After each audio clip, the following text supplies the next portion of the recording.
Good morning. Wow, that was louder than I expected. Welcome to Westside Unitarian Universalist Church, a place where love and caring are not just words, but a way of living, whose purpose is to build a thriving community, not only in our congregation, but in the broader community.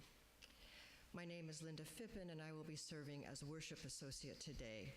My pronouns are she, her, and hers. Whether you're here in person today or watching us on YouTube in real time or at some time in the future, we are very glad you're joining us. Our planned speaker for today, Mark Mahandro, has been unable to be with us, and his talk will be rescheduled at some later date, and today's service will be in the hands of our own Helen Rivers. Announcements about upcoming events and other useful information may be found in your order of service or will have been scrolling on the screen if you're on YouTube. Announcements are also available on our website and in our weekly newsletter. If you've not subscribed to the newsletter and would like to, there is a QR code in your order of service, or you can subscribe on our website. I do have a couple of other brief announcements I'd like to call your attention to. As a reminder, next Sunday, September 1st, and I can't believe it's going to be September already, will be our annual water communion and in-gathering. Reverend Carol, who has been on vacation for most of this month, will be back to lead that service.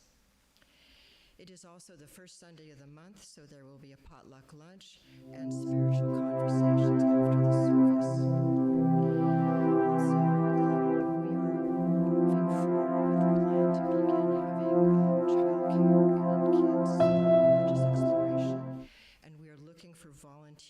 Who would like to help with that. If you're interested, there will be information available during the potluck lunch next week, or you can contact Elizabeth Corbett at membership@westsideuc.org. In the back of the room, Spirit Quest, which is coming up, I think, around the 20th of September. Are sign-up sheets in the back. There's a QR code on those. You can sign up, or if you want to write a check for today, you can fill out the form and do that. Lastly, but not leastly, on September 8th, there will be a performance of what is their name? Acute Inflections. If you didn't get a handout about this duo that is an entertainment comedy and music entertainment group, if you didn't get a handout with your order of service, they are back in the foyer, and you can pick one up there. And I think that's it. So one thing, if you are here in person, please join us after the service for coffee, snacks, and conversation. If you're interested in learning more about Westside or about Unitarian Universalism, there is information, brochures back by the window, by the door near the coffee service area. Now I'm going to turn things over to Helen.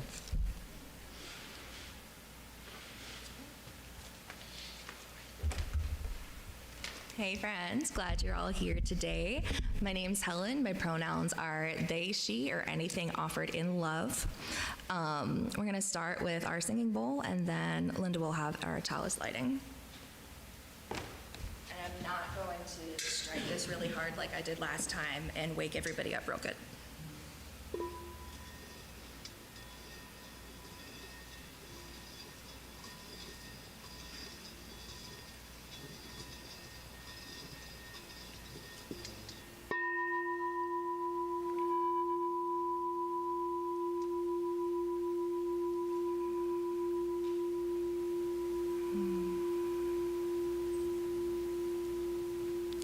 You to settle in to that relaxing energy, and Linda has a chalice lighting, and Henry's going to light our chalice today.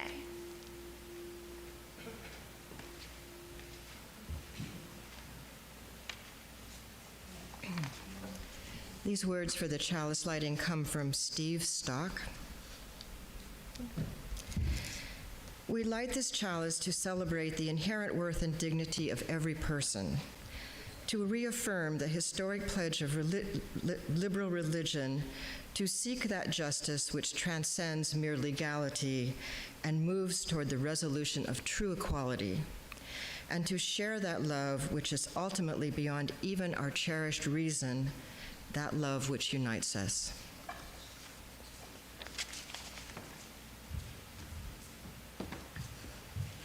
All right, we are going to do some singing together. Our only hymn today actually is number 298, Wake Now My Senses. You're invited to stand if you're willing and able. You don't have to. We're going to do all 5 verses.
Thank you, Sandra.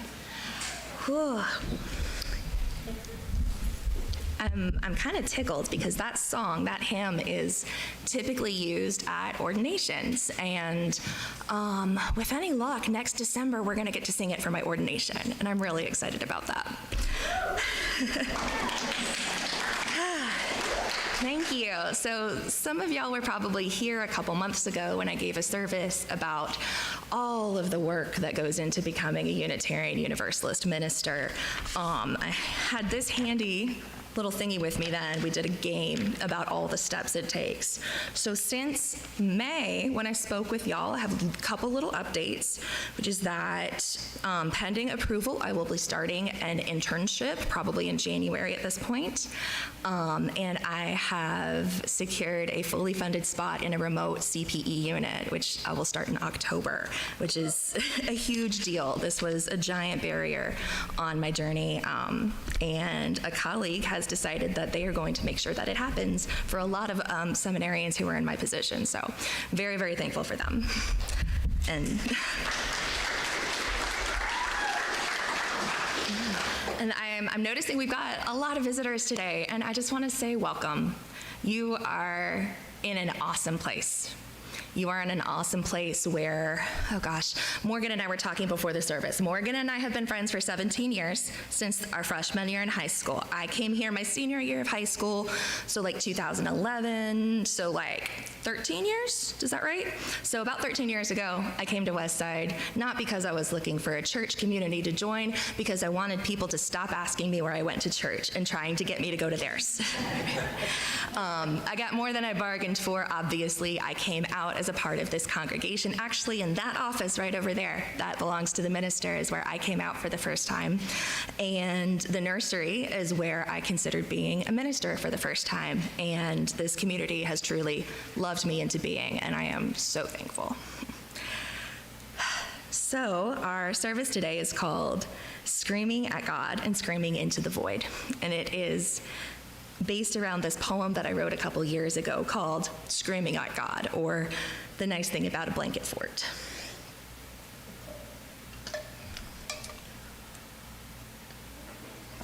And this one is in my book, Something Resembling God.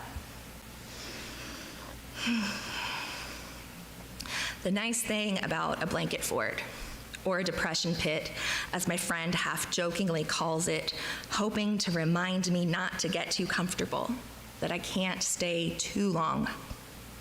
But the nice thing is, if you tuck yourself in just right, and your toes are all covered, and you're properly warm and cozy, and finally starting to calm down, if you settle into that moment, you can feel God in the quiet space around you. And you can trap him in between your heartbeats and wring his neck in your shaking hands, demand to know who the heck hurt him. So you can go back to before the Big Bang, to when God was just a whisper suckling at the breast of the universe, and fix whatever heinous thing destroyed the heart of the Lord, made him cruel enough to invent pain. And the best thing about a blanket fort is when you're finished screaming at God, the goddess will stroke your hair. There, she sings, a lullaby of daydreams. Give it all to God. It is not yours to carry.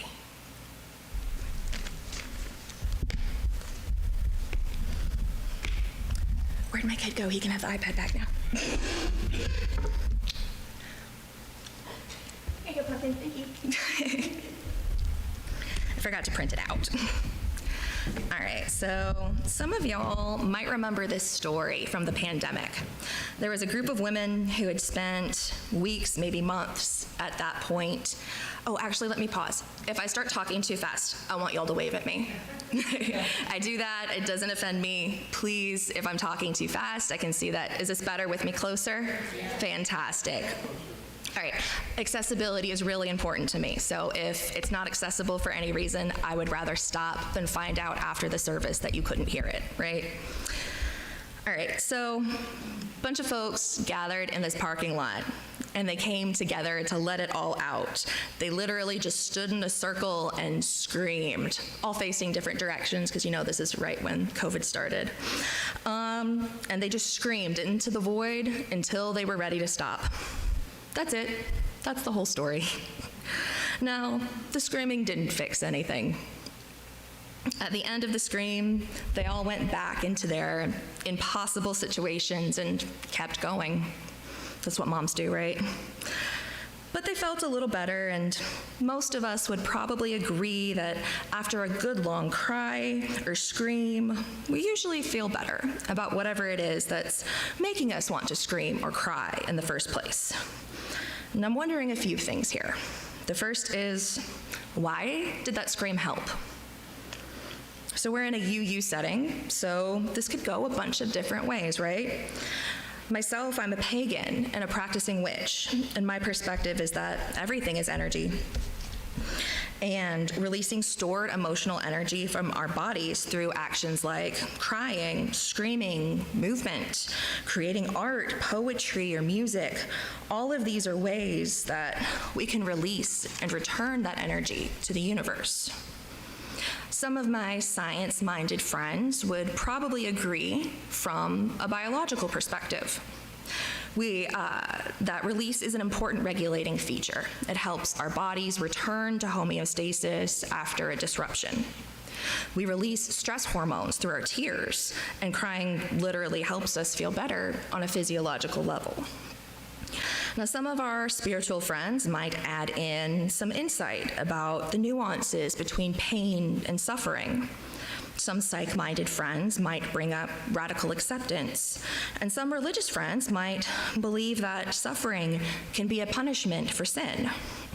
Some of our prayerful friends may suggest that a scream is a prayer, and the catharsis is God or the universe answering that prayer. And that brings me right back to my initial witchy interpretation, which is that the scream or release is the manifestation or the spell that manifests catharsis. Other religions, secular and spiritual identities may offer endless other perspectives. And the more I study religion, science, human development, and spirituality, the more I come to the conclusion for myself that really it's all just the same thing in different languages. My favorite thing about our beloved faith is that we're allowed to hold space for all of those languages. There are no right answers, just a safe playground for our free and responsible spiritual exploration. Now, all those perspectives, earth-based, religious, scientific, these are all different ways that we seek answers to the big questions. Who are we? Where did we come from? Why are we here? And after the last few years especially, sometimes my biggest question, the number one thing I want to ask God, the universe, Barack Obama, whoever, like, dude, what the heck? Sometimes I think about all the outrageous things that have happened in the last 5 years, and I wonder how any of us are still upright. And there have been plenty of times when the only thing I could think to do was some sort of screaming into the abyss. Has anyone been there? Anybody ever just want to just scream? I see you, Morgan. Yes. Anybody just want to be like, what the heck is this? I did not sign up for this. I did not sign up for this. One spiritual perspective that I struggle with is the idea that we did sign up for this, but that's a different sermon. So that pandemic was no joke. It was a genuinely traumatic thing that we all went through together. And, it's not quite all the way over, even though the world seems to be very over it. And it seems to me like maybe we all still need a good cleansing ritual scream, and to let some of that scared, overwhelmed, lonely, and frustrated energy out. So my question for the Void right now is, dude, what the heck? The Void and I are working on that one. What I appreciate about the Void is that they're never offended by blunt questions or sweary lamentations. And my question for you is this. When we scream, when we cry or pray or write or sing our big feelings, our deepest fears, and our most vulnerable needs out into the universe, when we put that energy out into the universe, this I am hurting in some way energy, how do we expect the universe to meet us in that moment?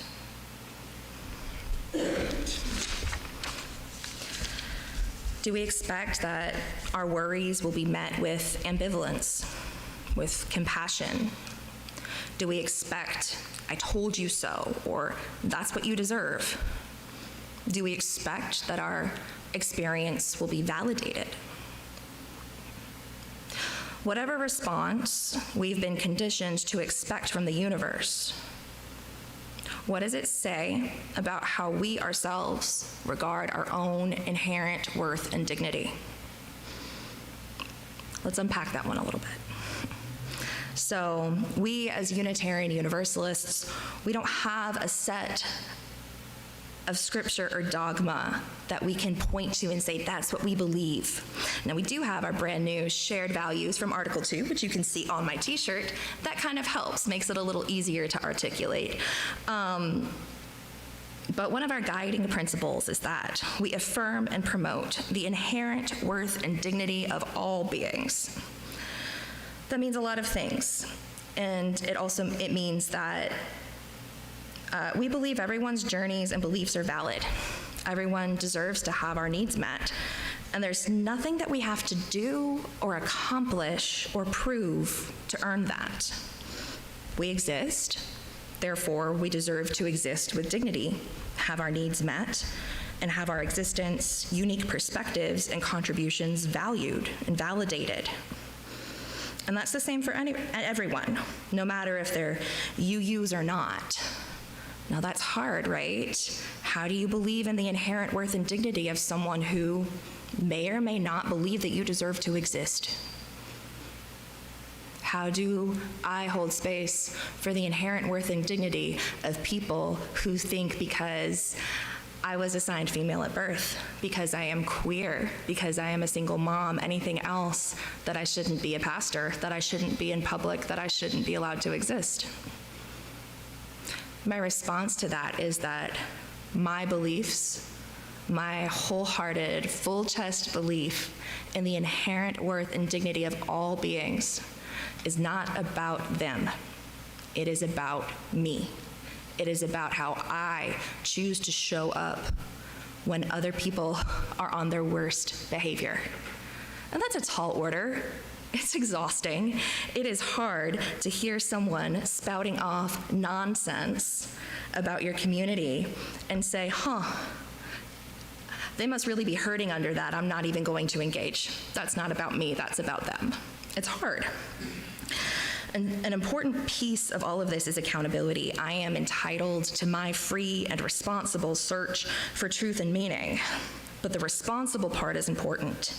It means as long as I'm not causing harm, as long as I'm not taking from cultures that don't belong to me, and as long as I remain committed to learning and growing, and as long as I'm willing to admit I don't have all the answers, and that my answers don't have to work for anybody except for me. This UU journey in faith is highly personal, and that can be complicated, and it can feel very different from what we're used to in spiritual community. This isn't usually how it's done, right? Who's ever been in another type of church where the person gets at the pulpit and says, I don't know what's going on. I don't know the answers. That doesn't happen, right? You get in front of any type of church, other type of church, and you expect the person in the pulpit to say, these are the answers. This is what you need to do. This is what you're supposed to do, and you'll get rewarded, or that's the right thing, right? Honestly, it's a little bit weird. It's a little bit radical that nobody here is going to tell you what to believe.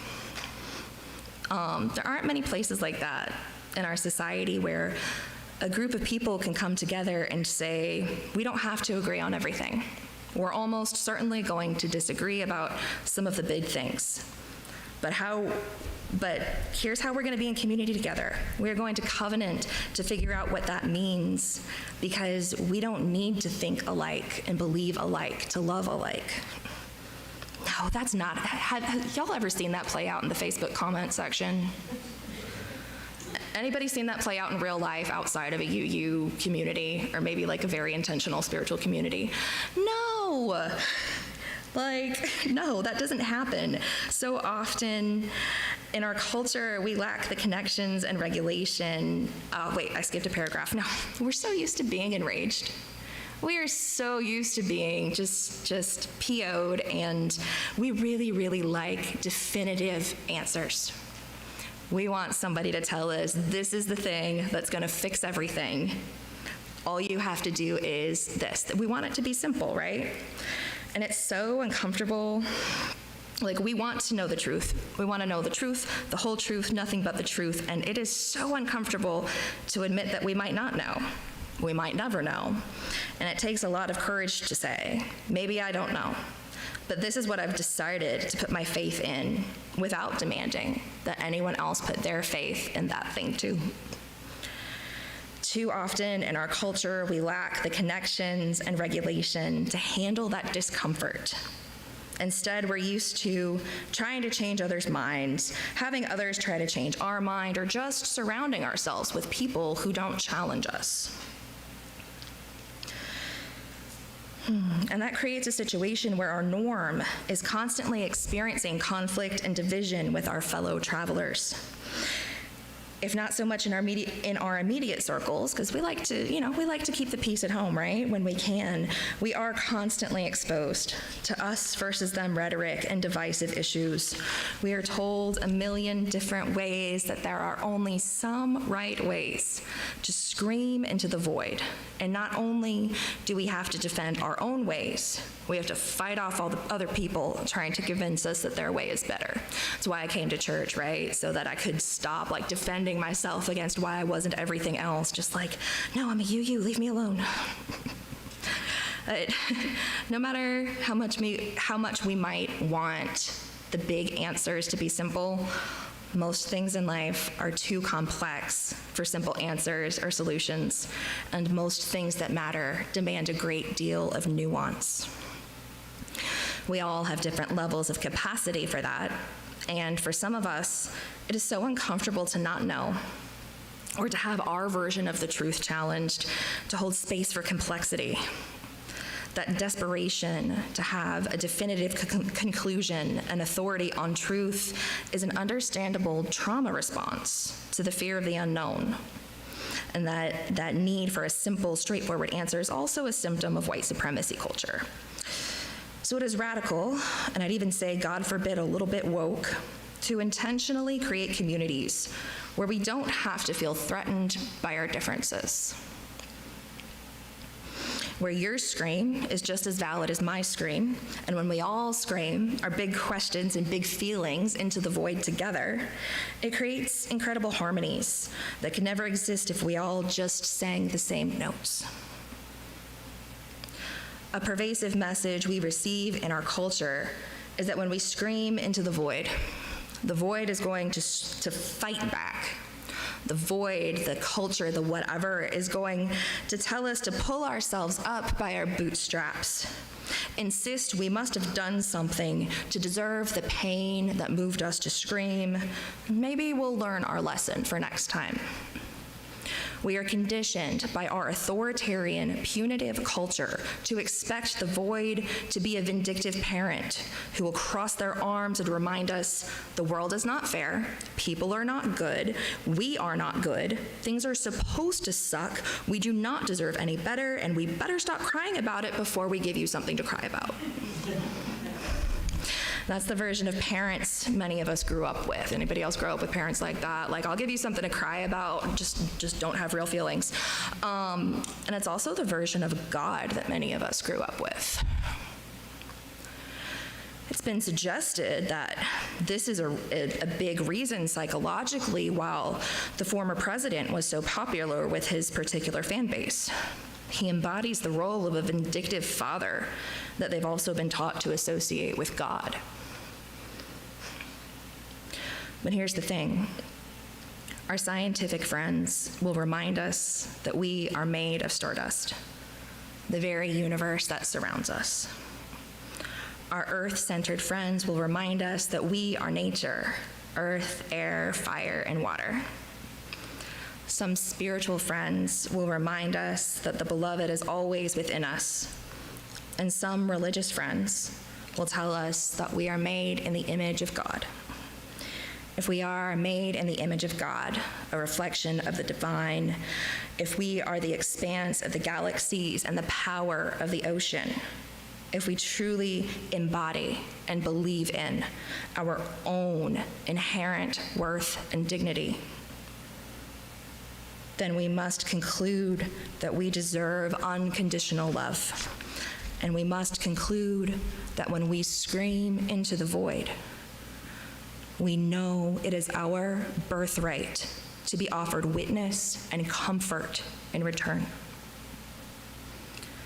We deserve a response to our pain that is compassionate, that validates us, that gathers our worries, hears our screams, considers it all thoughtfully, and says, "Wow, you've really been through it. I know you're trying your best. I'm so sorry you're hurting. We'll get through it together." We deserve to be gently parented through our pain rather than shamed for experiencing it. And my goodness, what a difference it would make if that was how we as a society responded to pain. What a difference it would make if collectively we rejected the idea that we deserve to suffer. What if we choose to believe that when God or the universe speaks to and through us, it feels like a lullaby, not the sting of a switch we had to pick out ourselves? We don't have to accept a version of society or a version of God or spirituality that is based on domination, shame, and threat of punishment. We don't have to accept, well, that's the way it always is. And I don't want to imply that this is easy. I don't want to imply that all of our fellow travelers are agreeable. I had a profoundly frustrating conversation yesterday with someone I love dearly. We were talking about politics, and at one point, I point blank asked him, "What is more important, your money or my body?" And he said with a straight face, "Both. They're both equally important."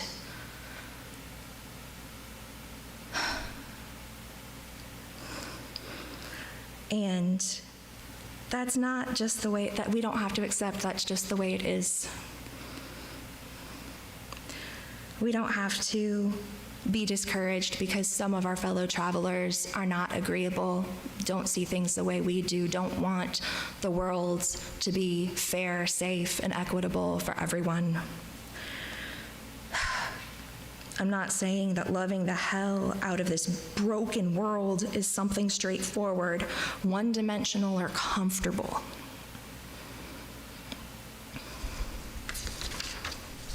What I am saying, though, is it is no measure of good health to be well-adjusted to a profoundly sick society. We are not idealistic, foolish, or wrong for noticing that we live in a sick society and saying, "Dude, what the heck?"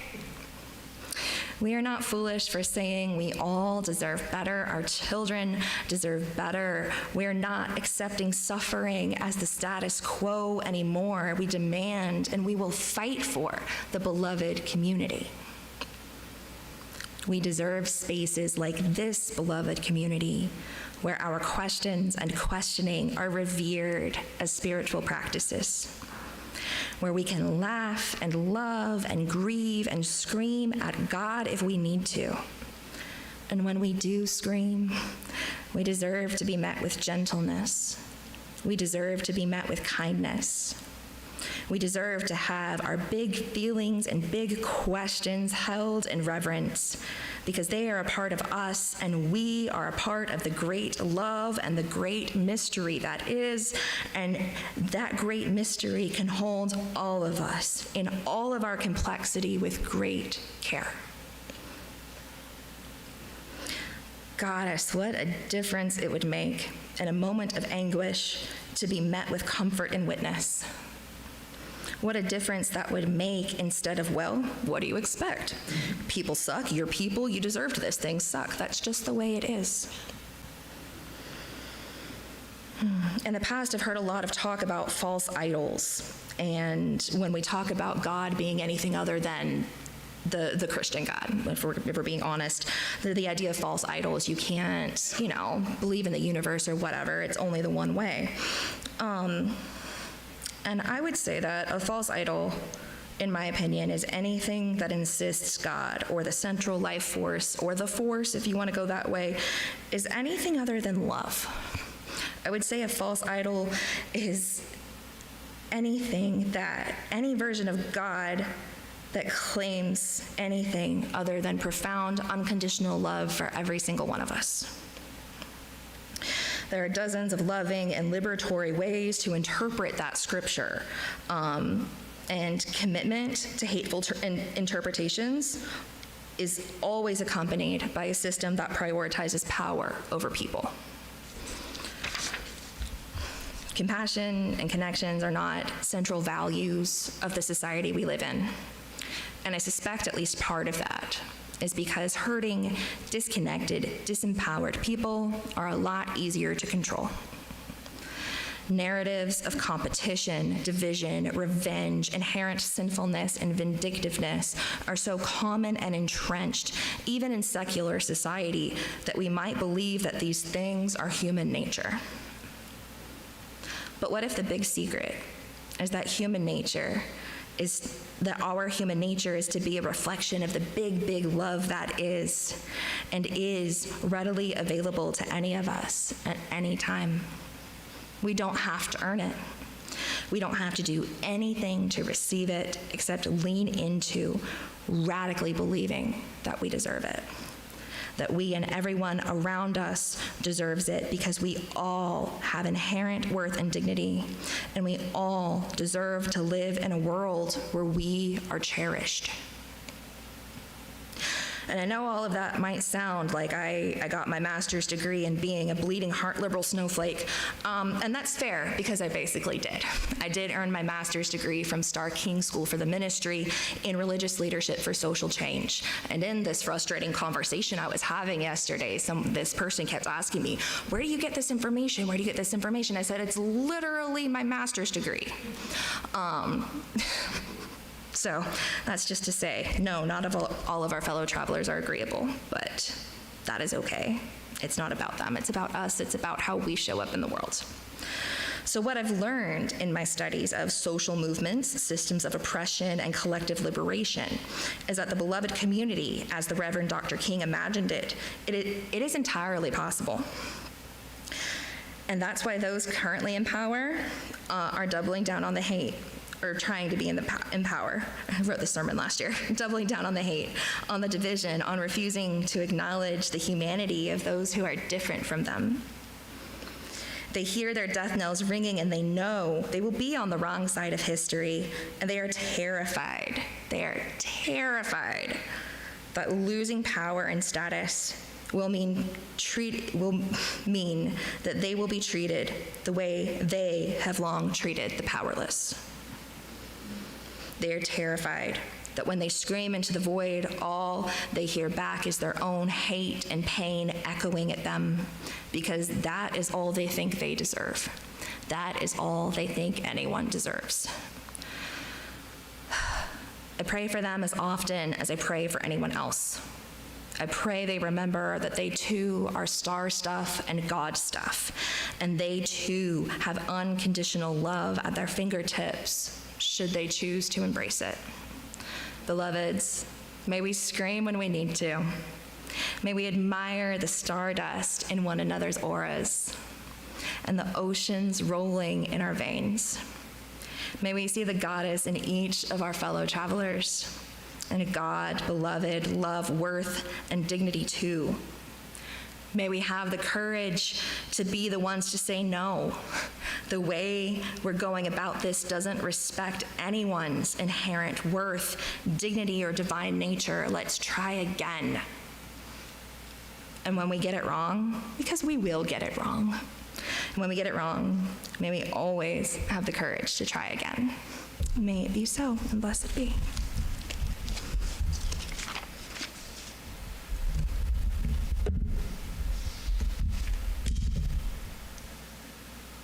Are you going to do justice and generosity? I can do that. Yes, I have no idea what the... All right, I will do it. Okay. Well, at this point in the service, in the olden days, a while back, we would pass the plate.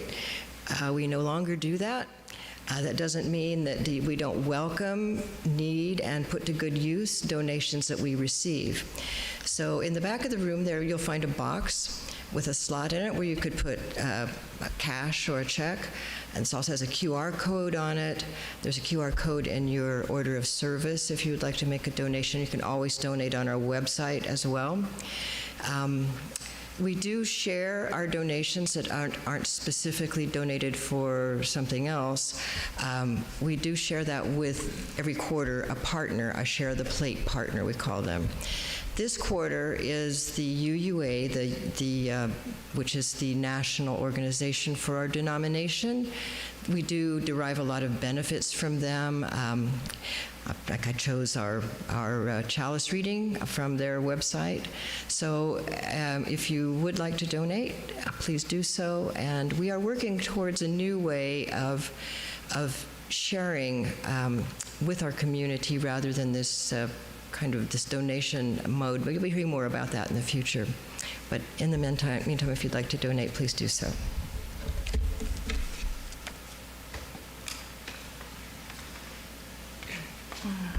Right. It is a tradition at Westside, as we approach the end of the service, to join hands for the benediction. Certainly don't have to, but you are invited.